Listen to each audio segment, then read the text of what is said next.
Vamos fazer agora as análises do UFC Las Vegas número 11, que terá como luta principal o Colby Covington, que vai enfrentar o Tyron Woodley. Aqui vamos ouvir as análises do Capitão Carisma, mas antes, não se esqueça de se inscrever aqui no nosso canal, ativar o sininho para receber as notificações. E lembrando que na descrição do vídeo tem um link de nossas redes sociais, Facebook, Instagram, Twitter e também o nosso grupo do Telegram, está crescendo cada vez mais, então vale a pena vocês darem uma conferida. O Barbie também está prestando consultoria em apostas, então se você é apostador, vale a pena conferir o trabalho do Barbie, para você não perder o seu dinheiro e lucrar cada vez mais. Dá uma conferida, aqui na descrição também tem o WhatsApp do nosso Capitão Carisma. Barbie Colby Covington versus Tyron Woodley. Os dois estão vindo de derrotas, né? E até é estranho a gente falar, né? Tá somando as derrotas dos dois, já dão 3, né? O Woodley perdeu as 2 últimas e o Covington também. Ambos perderam para o Kamaru Usman, né? Mas são ali top 5 aí da elite da categoria. O que vamos pegar cada um individualmente aqui, o que a gente pode esperar do Animal Imundo. Faz um tempinho já que a gente não vê. Sua última luta foi em dezembro do ano passado, quase um ano que ele tá aí sem lutar. O que você espera aí do Colby Covington para essa luta? A gente não vê ele por um motivo muito claro, né? O Usman quebrou o queixo do cara, ele teve que ficar um tempo afastado. Mas assim, foi ótimo ver ele tomando uma surra. Agora sigamos para outras coisas. Essa é uma luta muito aguardada e que eu acho muito interessante. São os 3 wrestlers mais incríveis da categoria, né? O Colby Covington, o Kamaru Usman e o Tyron Woodley. Os dois, o Colby Covington e o Tyron Woodley, já lutaram contra o Kamaru Usman e agora vão lutar entre si. E cada um deles tem um estilo de wrestling muito diferente um do outro, né? O Kamaru Usman é aquele cara que gosta de pressionar a luta na grade, gosta de travar no clinch. O Colby Covington é um cara muito mais dinâmico, que tá o tempo todo pulando em quedas, e o Tyron Woodley é um cara mais de disparar da grade quando ele vê a oportunidade. Mas falando a respeito do estilo do Colby Covington, é um estilo de muita pressão. E isso é uma coisa que eu comento constantemente aqui, que ele é uma anomalia de gás na categoria, né? A gente tem umas anomalias na categoria. O Colby é uma anomalia de gás, capaz de disparar mais de 300 golpes em uma luta e ainda terminar a luta melhor do que o adversário. Não porque ele bateu muito, mas simplesmente porque o gás dele é absurdo. É a capacidade dele de fazer 40 rounds e conseguir terminar ainda como se tivesse começado. A apresentação dele que mais caracterizou isso foi contra o Rob Lawler, que foi uma apresentação interessante, tipo assim, vieram algumas quedas logo de imediato, ele conseguiu algumas boas posições no chão, conseguiu pegar as costas, mas a questão é que quando a luta ficou de pé, ele ainda estava controlando a trocação, ele ainda estava controlando a dinâmica do que acontecia. E é uma coisa que eu sempre comento aqui em relação a lutadores de pressão enfrentando contra-golpeadores, o que eu acho que vale a pena comentar, porque essa luta de agora não é muito diferente disso. O que o Colby estava fazendo é que ele estava jogando 5, 6 golpes o tempo todo na cara do Lawler. O contra-golpeador, ele quer que você imagine que ele vai conseguir contra-golpear tudo que você lançar nele, mas a verdade é, quanto menos golpes você lançar no contra-golpeador, melhor para ele. Porque aí ele vai ter tempo para escolher, ele vai poder se defender, ele vai poder utilizar o reflexo para contra-golpear quando ele quiser. E não sempre que você estiver se decidindo a atacar. Então é importante que o contra-golpeador passe essa impressão. É importante que ele faça estrago. E o que aconteceu o Rob Lawler não passou essa impressão, então o Colby estava simplesmente entrando com 40 golpes de uma vez e o Lawler ficava perdidão. Ele não sabia o que ele estava fazendo, ele não conseguia a oportunidade para contra-golpear porque o tempo todo tinham golpes vindo. E isso mesclado com esse gás absurdo do Colby e também com a capacidade dele de entrar em quedas de qualquer posição. Principalmente, ele é um wrestler que gosta muito de ataques nas pernas, ele faz um bom trabalho colocando o oponente contra a grade, travando a luta lá e conseguindo a queda a partir disso. E por cima, apesar de ele não ter um ground and pound muito agressivo, muito bom, ele tem um jogo de chão muito bem desenvolvido, consegue posições com facilidade, e a questão dele ser um lutador tão bom assim é principalmente porque ele está mesclando um wrestling de alto nível com uma trocação de alto volume. Eu não acho que a trocação dele seja boa tecnicamente, mas é uma coisa que inclusive ficou famosa com teve uma luta de boxe do famoso boxeador inglês Joe Calzaghe, que o adversário dele falou, não é que ele bate forte, mas quando ele te acerta 20 vezes em 5 segundos, você fica meio confuso. E é a mesma coisa com o Colby Covington, ele não tá batendo com técnica, ele não tem giro de quadril, ele não tem a mesma categoria que muitos trocadores na categoria, mas ele tá jogando 20 golpes por segundo, sabe? Então é um wrestling de alto nível, uma trocação de alto volume e um gás infinito. E essa combinação estraga a vida de 90% dos lutadores, porque se você for trocar com ele, mesmo que você consiga defender as quedas, você vai ter que lidar com 20 mil golpes vindo na sua cara por segundo.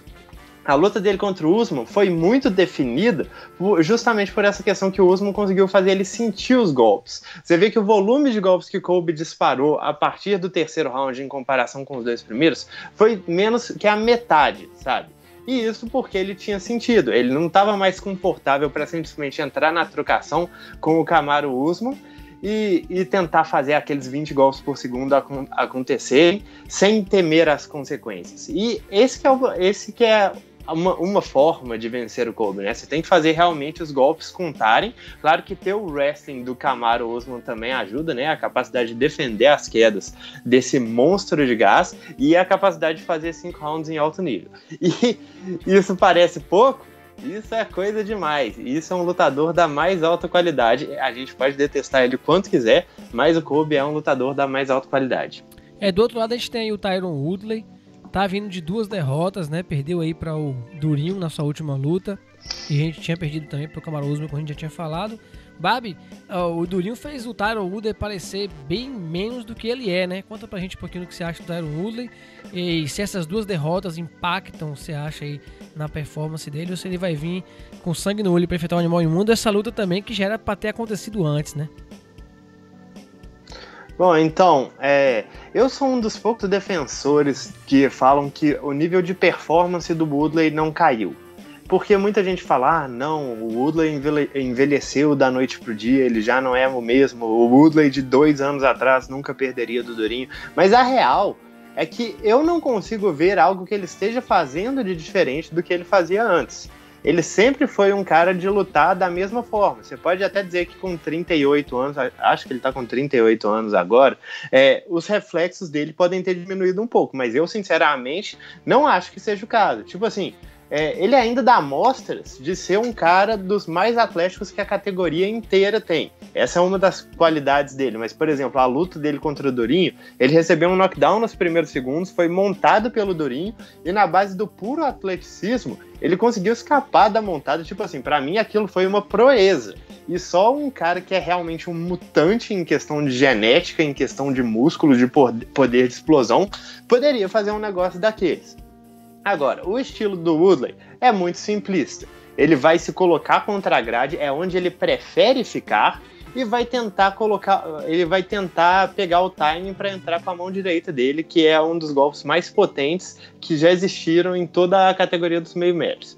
Ele tem um wrestling absurdo, uma das melhores defesas de queda da categoria, em questão de porcentagem. Ele também ataca muito bem com wrestling, e tem boas quedas, um ótimo controle por cima, tem um ground and pound forte, trabalha bem as cotoveladas, também passa a guarda bem, estabiliza por cima muito bem em cima dos oponentes, e outras valências técnicas, né? Uma coisa que eu acho que me chama muita atenção nele é a questão dos chutes baixos, que ele faz muito bem, só que ele nunca chuta. E muito do Woodley que a gente vai falar aqui se dá a respeito de ele consegue fazer isso, mas ele nunca faz. A melhor performance da carreira dele foi contra o Darren Till, que ele estava fazendo as coisas, ele estava usando essa movimentação, essa característica de explosão, de força física que ele tem de sobra, para controlar um cara maior, mais longo, e quando esse cara maior e mais longo resolveu entrar com golpes, o timing do Woodley estava no auge, ele conseguiu acertar uma bela direita, mandar o Darren Till para a lona e terminar o trabalho no chão com ground and pound e uma finalização. Agora, quando a gente fala que ele prefere colocar as costas na grade, é tipo assim, essa é a posição que ele gosta que a luta esteja. Ele gosta de ter o oponente na frente dele com espaço atrás. Eu não sei porquê, mas ele se sente confortável nisso. E existem umas questões. Beleza, ele se sente confortável, mas essa não deixa de ser uma posição desfavorável, sabe? Então, por exemplo, contra o Kamaru Usman, era muito simples para o Usman jogar ele na grade, porque o Woodley estava a meio passo da grade, sabe? Contra o Durinho foi a mesma coisa, tudo que o Durinho precisava fazer era ver a mão direita vindo. E era só isso. Ele estava chutando o corpo do Woodley, ele estava entrando com gancho de esquerda, ele estava entrando com diretos de direita, com chutes baixos. Tudo porque a única coisa que o Woodley faz em pé é tentar pegar o timing da mão direita. E, tipo assim, para mérito dele, ele foi campeão e defendeu múltiplas vezes só fazendo isso. É uma coisa... é uma capacidade de pegar timing, é um nível de atleticismo, é um poder na mão direita incrível, porque ele pegou caras tipo Stephen Thompson, caras tipo Demian Maia e ganhou de todos eles, mesmo que eles tivessem jogos completamente diferentes, sabe? Ele ainda é um atleta de alto nível, teve uma recente mudança de academia aí para Tristar, mas só que eu não acho, por exemplo, que ele tenha o mesmo gás do Kamaru Usman ou do Colby Covington. Eu não acho que ele consiga trabalhar no mesmo volume, e essas são coisas que eu acho que podem vir a cobrar ele nessa luta, porque as lutas de 5 rounds que ele fez contra Stephen Thompson, contra Demian Maia, contra Kamaru Usman e contra o Durinho, quando ele não conseguiu abaixar o ritmo da luta fazendo aquilo que eu sempre comentei, que é deixar o oponente receoso da mão dele, ele teve muitos problemas lidando com o volume do adversário, sabe? E eu não acho que tenha sido uma decadência técnica, eu acho que tenha sido simplesmente gente que conseguiria vencer o Woodley em qualquer momento, mas venceu agora. O Woodley é um cara que eu falo que durante uma época ele tinha um jogo extremamente chato de se lidar, porque em pé você não podia ficar confortável, senão ele poderia entrar com uma bombaça. Mas só que ele também é um cara muito difícil de se levar pro chão, ele é um cara que pode te levar pro chão a qualquer momento, e ele é um cara que não se expõe, então era um cara muito chato de se lidar. Agora a galera tá achando que ele tá indo em derrocada na carreira, mas só que ele continua tendo essas mesmas qualidades. O que tá rolando agora é que parece que apareceram lutadores capazes de lidar com ele. Barbie, da luta em si, o que você acha? Como você acha que essa luta vai decorrer? E quem vence, na sua opinião? Bom, meu caro amigo Yuri, pra mim vai tudo depender de quem vai ditar o ritmo dessa luta. O Woodley não vai aguentar o ritmo do Colby. Isso é fato. Isso não quer dizer que o Colby vá vencer, porque ele vai precisar impor esse ritmo. Mas só que um fato é, se o Colby começar a disparar 100 golpes por round no Woodley, essa luta não vai ser competitiva, porque não tem como o Woodley disparar tantos golpes, não tem como ele igualar essa pressão. Então, pro Woodley, ele tem que fazer os golpes contarem. E, pra vantagem dele, ele é o melhor cara da categoria inteira em questão de fazer os golpes contarem, porque ele pode derrubar qualquer um da categoria com um golpe só. Mas dessa vez eu acho que isso vai ser mais requisitado do que nunca, sabe? Pensando que o Woodley vai entrar como ele sempre entra, invariavelmente ele vai se colocar contra a grade, e aí vai ser uma questão de como que o Colby vai lidar com isso. Se ele começar a colocar o jab dele, se ele começar a colocar os chutes baixos, e o Woodley tiver com uma dificuldade de acertar um golpe limpo ali, eu acho que vai ser uma noite bem longa pro Woodley, que não é um cara que se mostrou capaz de viradas absurdas, assim.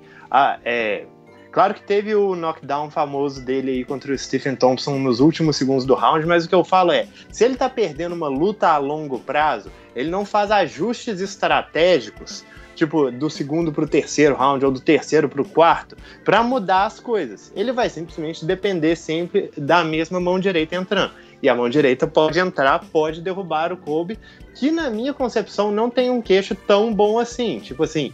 Ele pode só ter sido nocauteado na última luta, mas a gente tem que lembrar que o Usman, apesar de ser um cara grande e forte, ele só nocauteou acho que 2 oponentes na carreira toda no UFC, que foi o Covington e o Serginho Moraes.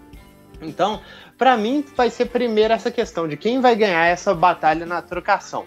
Se o Woodley conseguir acertar um golpe no Covington e aterrorizar ele, e fazer ele pensar, meu Deus, eu não posso ficar jogando meus jabs, porque esse overhand de direita tá entrando, tá vindo. Então aí eu acho que a luta vai seguir o ritmo do Woodley e ele tende a vencer a longo prazo, porque não é uma coisa que você consegue simplesmente desligar. Você toma um golpe, você não pode fingir que ele não aconteceu, e até porque uma pessoa que finge que um golpe não aconteceu, em geral, não chega nos níveis mais altos de competição.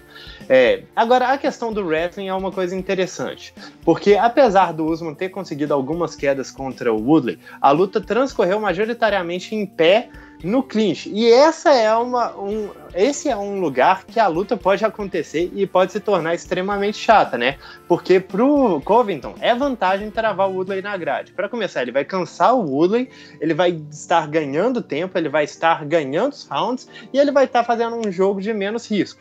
Na sinceridade, se eu fosse o treinador do Covington, eu estaria falando para ele usar esse plano de jogo. Entrar com alguns chutes frontais, fintar uma entrada nas pernas, colocar o Woodley no clinch e tentar passar ali o máximo de tempo possível. Se ele quiser forçar quedas, ele pode, porque ele é um cara com muito mais gasto do que o adversário, e eu acho que ele tem total capacidade de fazer o Woodley se cansar mais defendendo as quedas do que ele se cansar atacando, sabe? A luta indo pro chão é até difícil saber o que acontece, porque são caras que tão raramente são quedados que a gente não sabe muito bem como é que eles se comportam por baixo. Mas só que, pelo que a gente viu do Woodley, ele não é tão bom assim se defendendo quando a luta vai para baixo. E eu não acho que Colby já tenha passado muito tempo por baixo. Ele se levanta muito bem, sabe? A última luta que eu lembro dele ser quedado é contra o Rafael dos Anjos, se bobear, a única. Mas enfim, eu acredito que o meu palpite nesse caso vai para o Colby Covington. Eu acredito que ele tem mais armas para vencer essa luta. Eu acho que ele tem uma escolha de jogo ali muito clara, enquanto para o Woodley ele vai depender muito de conseguir fazer os pontos fortes deles valerem a princípio. E tipo assim, ele é um cara assustador, mas só quando ele era campeão ele tinha essa aura de que era um cara que podia definir a luta com um golpe a qualquer momento. E agora, com 2 derrotas seguidas, ele mesmo não parece ter essa opinião de si, sabe? Ele não parece estar confiando tanto na própria mão direita. Se eu fosse dizer que ele perdeu alguma coisa desde que deixou de ser campeão, é justamente essa confiança. Então, para o Woodley, eu acho que seria interessante, inclusive, fintar algumas quedas para tentar entrar com a mão direita com mais contundência. Chutes baixos também seriam muito bons. A gente sempre fala também que chutar baixo um wrestler não é uma coisa muito boa, mas só que o Woodley sabe usar o timing certo, ele sabe entrar com a técnica correta e, caso tudo dê errado, ele ainda tem uma base extremamente sólida, mesmo quando o oponente consegue agarrar uma das pernas dele. Então, eu acho que vai dar Covington a longo prazo, porque eu acho que ele vai usar esse trabalho de clinch para cansar o Woodley, vai ficar pelo menos 2 rounds fazendo isso, se quedas acontecerem, tanto melhor, e quando o Woodley cansar, eu não acho que ele consiga virar essa luta mais. Eu vou torcer pelo Woodley, eu não nego, mas eu acho que dá Colby Covington. É isso aí, tá aqui a análise do nosso Capitão Carisma. Se você concorda com ele, deixa aqui o seu comentário, se discorda também. Lembrando, pessoal, não se esquece de deixar o seu like aí se você gostou do vídeo e também o comentário aqui para quem vai a sua aposta aí, quem vai vencer na sua opinião. Até a nossa próxima análise.